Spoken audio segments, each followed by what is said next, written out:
cette histoire vraie a commencé un soir. Un soir, alors que je faisais la bise à ma petite fille et que je l'abordais, eh bien, je lui faisais juste une bise et j'allais partir lorsqu'elle m'a dit « Maman, tu n'es pas une vraie maman ». Elle me l'a dit d'un ton tellement agressif que j'en étais surprise parce que ça n'était pas son habitude. Alors je me suis approchée d'elle, je me suis assise auprès de son lit et je lui ai dit « Mais pourquoi je ne suis pas une vraie maman, Lisa ?» Parce qu'une vraie maman, elle a beaucoup d'enfants. Et toi, tu n'as que moi. Et j'ai une amie qui a beaucoup de petits frères et sœurs. Alors tu n'es pas une vraie maman. Lorsque j'ai entendu ces paroles assez dures à mon cœur, j'ai commencé à réfléchir et j'ai regardé ma fille dans les yeux en lui disant « Ça te ferait plaisir d'avoir un petit frère ou une petite sœur? Oui, mais tu ne veux pas. » Mais si, ma chérie, seulement on n'en avait jamais parlé. Alors j'ai embrassé Isabelle, elle m'a fait une grosse bise aussi et nous nous sommes quittés. Dans les jours qui ont suivi, j'ai parlé à mon mari et je lui ai dit sérieusement, il faudrait que nous ayons un autre enfant. Parce qu'Isabelle était seule. Plusieurs fois, je la voyais seule dans sa chambre et lorsqu'elle rentrait de l'école, elle était retirée au fond de sa chambre, cachée derrière ses poupées. Et bien souvent, je me disais, elle est peut-être fatiguée de l'école, elle est peut-être fatiguée de sa journée et elle se refuge derrière ses poupées. Mais en réalité, en réfléchissant plus loin, eh bien, j'ai compris, et nous avons compris, mon mari et moi, que cette petite fille était dans la solitude et qu'elle en souffrait. Alors nous avons décidé d'avoir un bébé. Donc, je me suis trouvée enceinte 3 mois plus tard. Et lorsque je me suis vue enceinte, physiquement, quand j'ai vu que mon ventre grossissait petit à petit, alors je ne sais pas pourquoi et je ne sais pas ce qui s'est passé. J'ai commencé à être dépressive. Dans mon cœur, je voulais cet enfant. Mais physiquement, je le refusais. Et je crois qu'un combat s'est produit à ce moment-là en moi. Un combat que je n'arrivais pas à cerner. Je n'arrivais pas à gérer. Et au fil du temps, c'est-à-dire 3-4 mois après, j'ai commencé à ne plus m'alimenter. J'ai commencé à ne plus rien faire dans ma maison. J'ai commencé à délaisser toutes mes responsabilités. Et je suis allée même à faire des tentatives de suicide. Et je me souviens que lorsque mon mari rentrait furtivement pour me surveiller, parce qu'il avait quand même réalisé et remarqué que je n'étais pas bien dans ma tête, eh bien, ces tentatives de suicide, au moins 3 ont été ratées. Mais au bout de 7 mois, alors que nous étions en train de dîner un soir, tous les 3 à table, je ne sais pas ce qui m'a pris. J'ai commencé à crier, à pleurer. J'ai couru dans ma chambre et je me souviens qu'en courant, je me tapais la tête contre le mur. Et lorsque je suis arrivée dans ma chambre, je me suis écroulée sur le lit. À ce moment-là, mon mari est venu me rejoindre et il m'a dit, tu sais, Isabelle m'a fait une réflexion en te voyant et elle a dit, mais maman, elle est devenue folle. Et c'est à ce moment-là que mon mari a réfléchi et s'est rendu compte de la situation.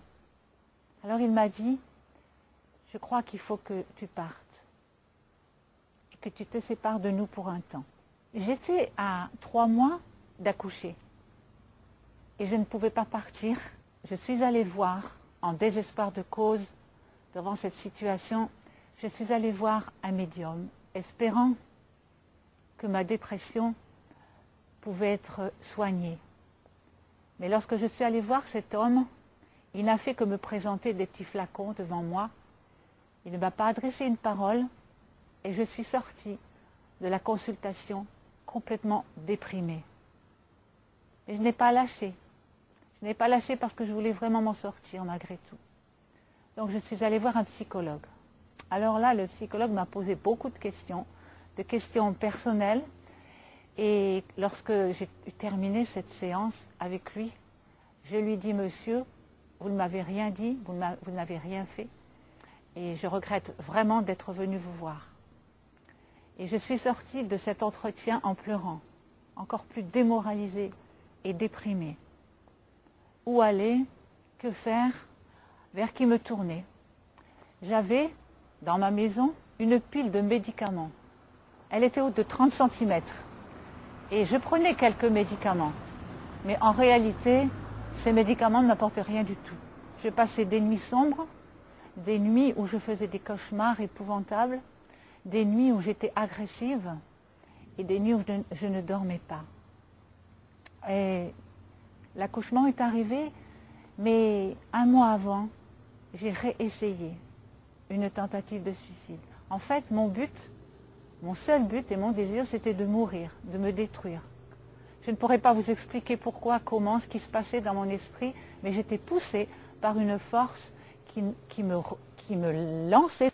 Je n'avais conscience de rien autour de moi, seulement de mourir. Alors je cherchais toutes les occasions. Et un mois avant d'accoucher, eh bien, je suis sortie un après-midi. Et mon idée, c'était que je traverserais une rue et au moment où une voiture arriverait, je m'y arrêterais afin que cette voiture passe sur moi et me détruise. Et c'est ce que j'ai fait. Un jeudi après-midi, à 3 heures l'après-midi, je me suis promenée un peu sur le trottoir et à un moment donné, j'ai vu qu'il y avait beaucoup de circulation. Les voitures passaient très très vite. Alors je me suis avancée lentement sur le passage clouté et lorsque je suis arrivée au milieu, je me suis arrêtée net. Net, et j'ai fermé mes yeux et je me suis dit à haute voix, et j'ai dit à haute voix, c'est fini maintenant, ça y est, ça y est, ça y est, c'est fini. Et alors que j'espérais ne plus exister, j'ai entendu un crissement de pneus, j'ai entendu des cris, j'ai entendu des femmes et des hommes et des personnes qui étaient à côté de moi et qui criaient. Et à ce moment-là, eh bien, j'ai réalisé que j'étais toujours vivante. Alors j'ai couru jusqu'à la maison. J'ai couru et j'étais essoufflée. Lorsque je suis arrivée, mon mari était là. Il m'a dit, mais où est-ce que tu étais? Mais qu'est-ce qui s'est passé? Je n'arrivais pas à respirer. J'étais enceinte de 8 mois et j'étais très, très forte, très grosse.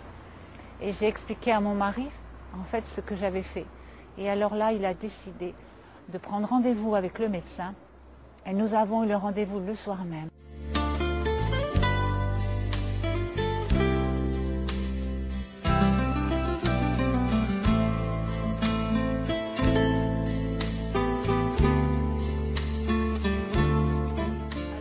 M'a dit, madame, il faut absolument provoquer l'accouchement.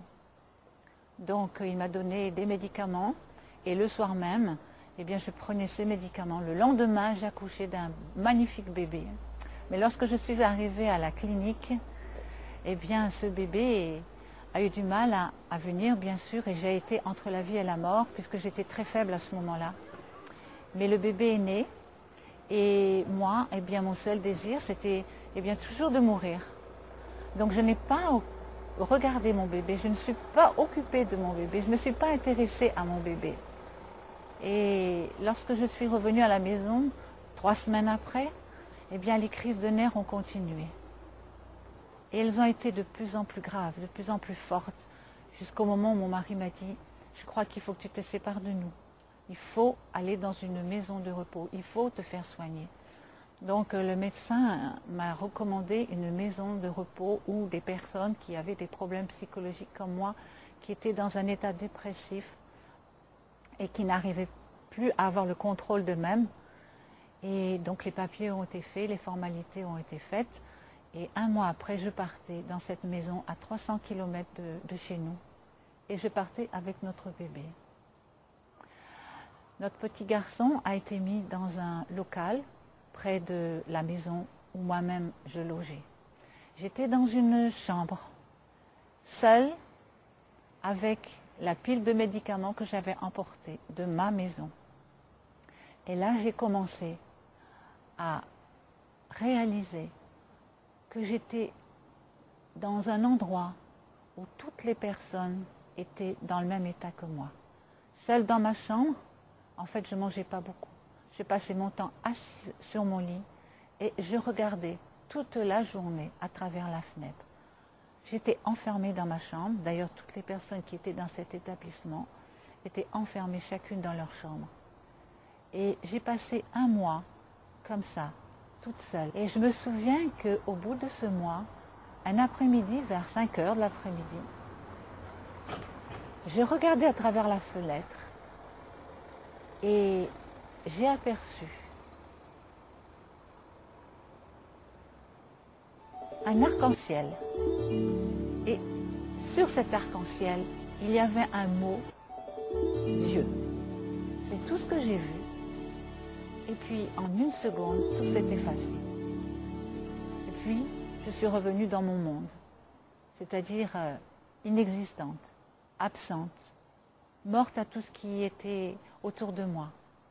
Mais 2 jours après cet arc-en-ciel qui m'est apparu dans le ciel, un matin, pas comme les autres, je me suis levée et je me suis habillée, alors que les autres jours, je restais en pyjama. Et je me suis habillée, j'ai commencé à me maquiller. Et vers 11 heures du matin, je suis sortie. Et en courant dans le couloir, parce qu'en fait, ma seule idée, à ce moment-là, c'était d'aller retrouver mon petit garçon. Alors, je courais dans le couloir et la directrice m'a arrêtée. Elle m'a dit, « Madame Prunier, où allez-vous comme ça ?» J'avais un sourire, j'étais très très joyeuse et pour elle, c'était la première fois qu'elle me voyait dans cet état. Alors, elle a appelé une surveillante en lui disant, « Accompagnez-la parce que je ne sais pas ce qui lui arrive ce matin. Elle est bizarre. » Et vous comprendrez très bien que dans cet établissement, les personnes étaient vraiment très bizarres. Donc la surveillante était là pour me gérer d'une certaine façon. Et elle m'a accompagnée dans l'endroit, la nurserie, où était mon petit garçon. Et lorsque j'ai vu Yves, j'ai voulu le prendre dans les bras. Alors que depuis 1 mois et demi que j'étais dans l'établissement, je refusais de le voir. Je ne voulais pas le voir. Il ne m'intéressait pas. Et comme je vous l'ai dit, ma seule vision, mon seul désir, c'était de mourir. Mais là, il paraissait que j'étais vivante, que j'avais envie de voir mon petit garçon. Et je l'ai pris dans les bras jusqu'à ce qu'il s'endorme. Puis je l'ai remis à la nurse. Et je suis revenue dans ma chambre. Le vendredi de la même semaine, la directrice est venue me voir. Et elle m'a dit, « Madame Prunier, il semblerait qu'il s'est passé quelque chose.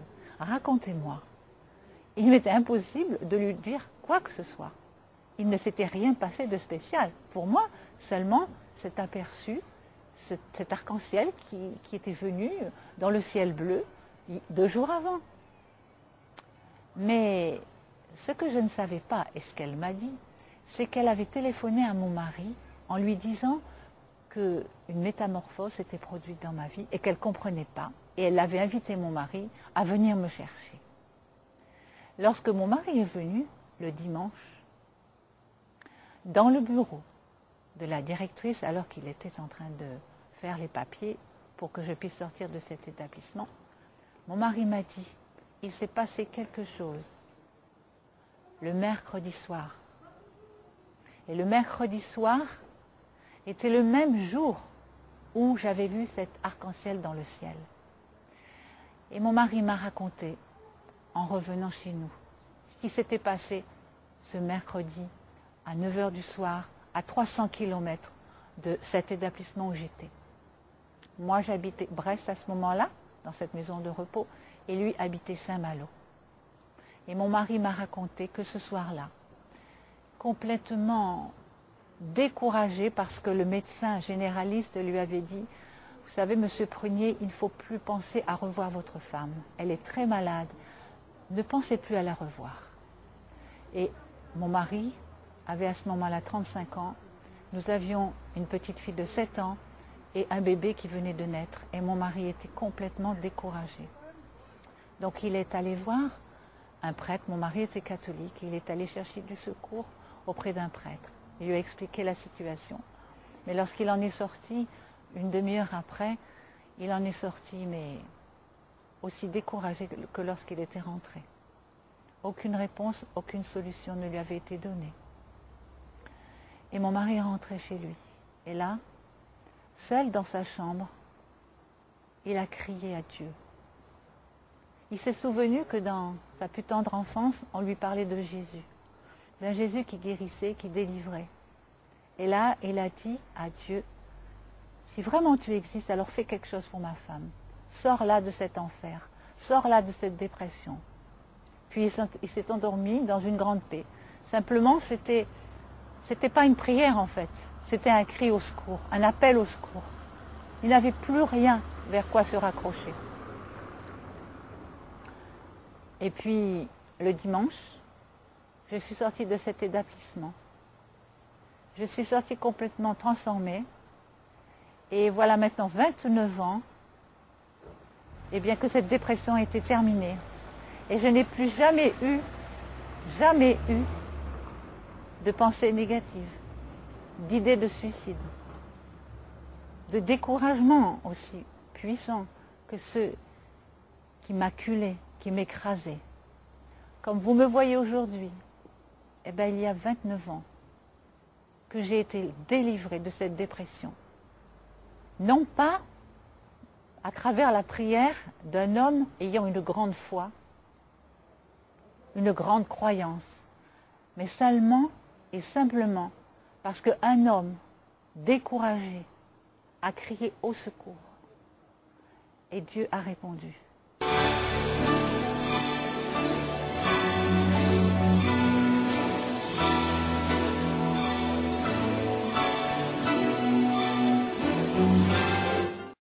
Mon ami, aujourd'hui, tu as entendu la voix de Dieu te parler à travers mon témoignage.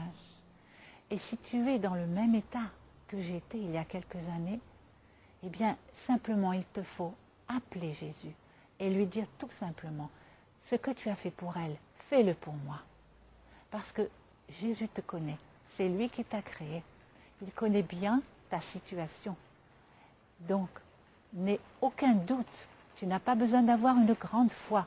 Simplement, dans ton état désespéré, appelle-le, écris à lui et il va répondre.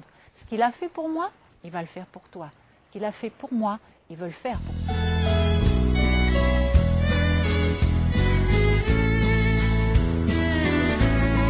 Parfois je pense à l'indifférence que j'avais pour toi. Dans mon impatience, je perdais confiance, ne croyant pas en toi. Que j'étais bête à te faire la tête, j'étais si loin de toi. N'ayant pas d'espérance et sans délivrance, que faisais-je sans toi?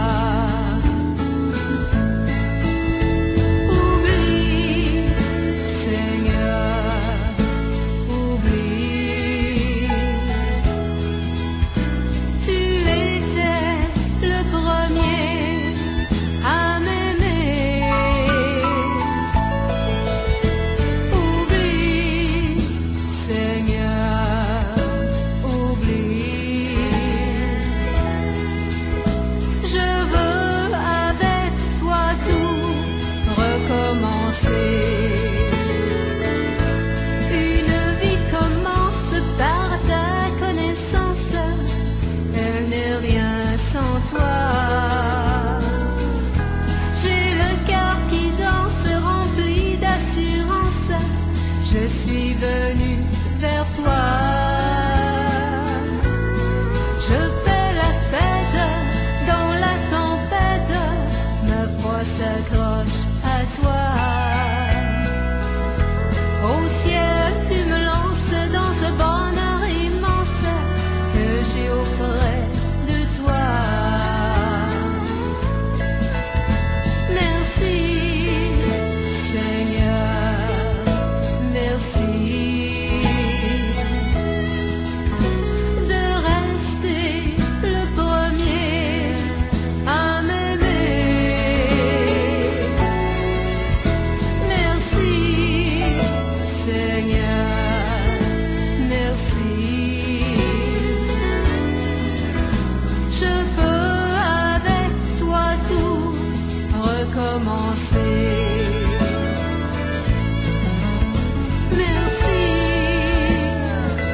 ne croyant pas en toi.